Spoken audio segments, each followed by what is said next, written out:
sunan wanda ya ba mu shugaban da babu irinsa a kyau da kwarjini, mai halayen nan da ke gaji da masu kwatance mai farin jini, zababban da ya tsara rayuwa ya daidaita ta irinsa ba wani, wanda ya ce mu rike mutuntaka mu lura da juna mun ji mun gani, makarimul akhlaqi na sane gaba ɗaya dan ba a yi barkini. Yau wace waka ce dan bato akwai sako a ciki da martani, dan wani baitin masu binkice sai su zata kaina nake gani. Allah sarki ba kan bane kaula ce a cikin abin sani, in harshe na yayi tantabe a gafarce na a ƙara min kini, daurin karaya sai hankali zafi barabuwa da magani. Yau maganar ba ta cikin duhu idan haske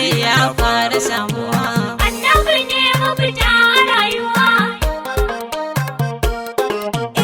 Ina matasa masu san ubangidan samun rai da rayuwa, masu faɗin Allah da annabinsa za su isar mana har da rantsuwa. Dangi masu kula ficin ganin waliyu zati a ran da ba uwa, ‘yan raina bansa ga shugaba masoyan gaske na karawa. Ga wani ɗan sako na ambato gare mu masoya masu shakuwa, annabi ya ce kullum muskirin haramun sai mutuna wa ‘yan uwa. Ba wani kyawu yin ta'ammuli da koma mai zai sa ga bukuwa, kar mu saya kuma kar mu sha bare mu saidawa wani kunji ‘yan uwa. Mai imani dole ya sani maye baya yaya damuwa, babu karamci ba mutuntaka ga duk mai yin sabare wadatuwa, babu kusanci ba mu shahada bare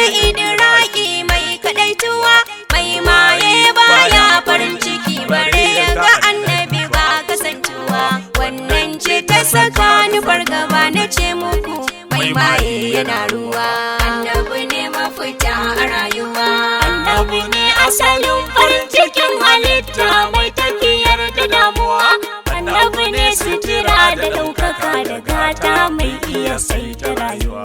annabi ne sirrin wadatuwa da annashuwa mai gyara gyaruwa, annabi ne mafita a duniya da ranar tsaiwa mai rubanyuwa, annabi ne nasara ga mai nufi idan ka rike shi ka sami karuwa, annabi ne fitilar ubangiji mafi haske mai haska haskuwa, annabi ne buya da bayyana ga kowane alkhairi na faruwa, annabi ne waraka da lafiya da albarka da rabon rabautuwa, annabi ne tsira da gafara da ceto mai hana kauna cutuwa, annabi ne mafaka matabbata masira mai yanci da yantuwa, annabi ne tsari da tsaruwar tsaro sarkin da ya tsarkake ruwa, annabi mai wala saufa yi udi ka rabu kama dalla da rayuwa.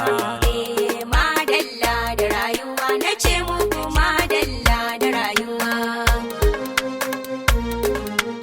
In ya hana wallahi ta hannu da umarninsa ake rabautuwa, wa in tuɗi uhu ta tadu abinsa kaɗai aka shirye shiryuwa, zamantakewa kam tana cikin koyarwarsa mu ƙara nutsuwa, aure adalci makotaka ya tsara mana har da kasuwa, shigar mu banɗaki da mafita da sanya tufafi babu damuwa, kai hatta tafiya da kwanciya zaman mu da tashi masu faruwa, mu so juna mu bi malamai mu sallama wa iyaye duka rayuwa, sassauci a cikin mu'amala da kowa kauna ta yi ta karuwa, komai ba cuta da cutuwa bare cutarwa masu yaduwa, harshe har da ido da zuciya mu sa Allah a cikin halastuwa, mi soyayya mi farin ciki mu girmama juna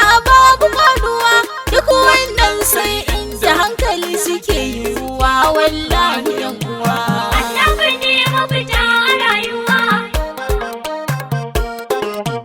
Maye in ya kusar da hankalinka